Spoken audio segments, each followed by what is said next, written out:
मी Nitish shadow. आज आपण या व्हिडिओमध्ये बघणार आहोत की आपण मुलांचे आय कार्ड कसे बनवणार आहोत. त्यासाठी अलाटो एस-ओ-एस ॲप हे ओपन करायचं आहे. त्यानंतर आपल्याला कम्युनिटी लिस्टमध्ये जायचं आहे. त्यानंतर आपल्या शाळेचे जे आपल्याला नाव दिसत आहे त्याला क्लिक करायचं आहे. त्यानंतर सेफ्टी QR म्हणजे 4थ्या नंबरच्या ऑप्शनला टिक करायचं आहे. त्यानंतर स्कूल QR जनरेटर नावाचं पेज ओपन होणार आहे. यामध्ये सर्वात खाली तुम्हाला अधिकचं बटन दिसत असेल तर त्या अधिकच्या बटनला क्लिक करायचं आहे. क्लिक केल्यानंतर तुम्हाला जे आय कार्ड बनवायचे आहेत ते कोणत्या वर्गातील मुलांसाठी बनवायचे आहेत हे तुम्हाला निवड करण्याची आवश्यकता आहे. तर मी सर्वप्रथम मला 2 प्रकारचे QR कोड बनवणे म्हणजे QR कोड असलेले कार्ड बनवण्याची प्रोव्हिजन आहे. जसं बॅगवर असलेलं कार्ड की आय कार्डवर असलेलं कार्ड. आता मी आय कार्ड बनवण्याची प्रोसेस करत आहे. म्हणून मी आता उदाहरणार्थ मी दुसऱ्या वर्गातील मुलं सिलेक्ट करतोय. तर दुसऱ्या वर्गामध्ये एकच मुलगा आहे. म्हणजे मी आता तुमच्याकडे 20 असतील की 50 असतील हे तुमचा प्रश्न आहे. यामध्ये माझ्याकडे आय कार्ड बनवण्याची प्रोसेस करतोय आणि याच्यामध्ये वर्ग दुसऱ्यात माझ्याकडे एक मुलगा आहे. आता त्या मुलांना तुम्ही मल्टिपल सिलेक्ट करणार आहात. त्यानंतर सबमिट अँड जनरेट QR या बटनला क्लिक करणार आहात. या बटनला क्लिक केल्यानंतर यामध्ये तुम्हाला खाली दिलेल्या अधिकच्या बटनचा वापर करायचा आहे. यामध्ये तुम्हाला पोर्ट्रेट म्हणजे तुमचं कार्ड उभं म्हणजे आय कार्ड उभं आहे की आडवा हे सांगायचं आहे. जसं माझ्याकडे आता पोर्ट्रेट म्हणजे उभं कार्ड आहे आणि सध्या मी टेम्पलेट 1 नावाचं एक टेम्पलेट बनवत आहे. डिस्क्रिप्शन तुम्ही तुमच्या मनाचं देऊ शकता. इत्यादी माहिती भरल्यानंतर मी त्याला ॲड करतोय. ॲड केल्यानंतर मला एक छोटंसं प्रिव्ह्यू दिसतो की टेम्पलेट 1 डिस्क्रिप्शन आणि पोर्ट्रेटचा एक टेम्पलेट बनवलेला आहे.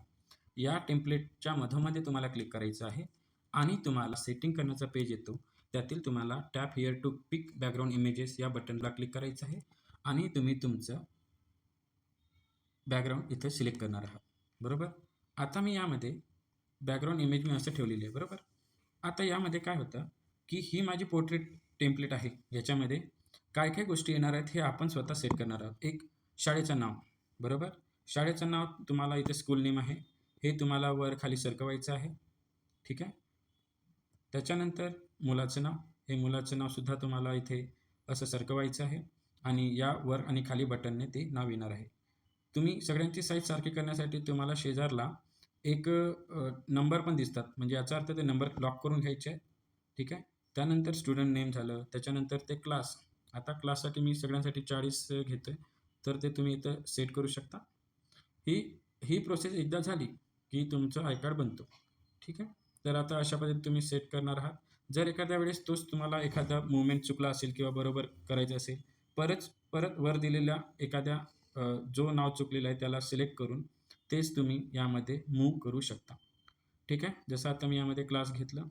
त्याच्यानंतर आता मी आयडेंटिटी नंबर याचंसुद्धा आता इथे मी 40 करतो. हे सुद्धा आता क्लासच्या खाली ॲड करतं. तुम्ही हवं तिथे सेट करू शकता. त्याच्यानंतर पॅरेंट मोबाईल नंबर जर तुम्हाला दाखवायचं असेल, आय कार्डवर शो करायचं असेल तर ते सुद्धा तुम्ही यामध्ये करू शकता. ओके. त्यानंतर मी आता हे आयडेंटिटी नंबरच्या शेजारी ठेवतो. ओके. या बटननी तुम्हाला कमी जास्त करता येणार. त्यानंतर जर मला आय कार्डवर डेट ऑफ बर्थ दाखवायची असेल तर ते सुद्धा मी इथे दाखवू शकतो आणि त्याच्यानंतर जे मी आता याला खाली वर करतोय जेणेकरून तो त्या बरोबर ते पर्टिक्युलर सिक्वेन्समध्ये येणार.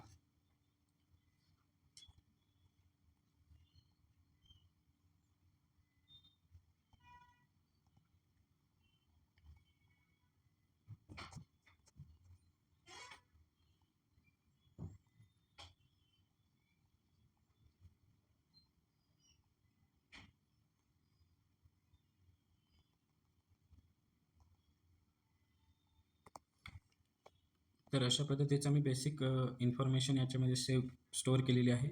म्हणजे डमी तुम्हाला दाखवण्याकरिता याचं आय कार्ड आहे. याला आता आपण सेव्ह करून घ्यावे. त्याच्यानंतर परत ओपन करून याला जनरेट करून घ्यावे.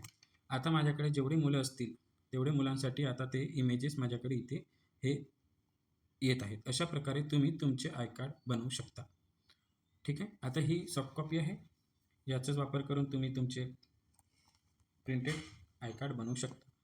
तर यानुसार आपण आपले टेम्पलेट्स तयार करून आय कार्ड बनवू शकतो. धन्यवाद.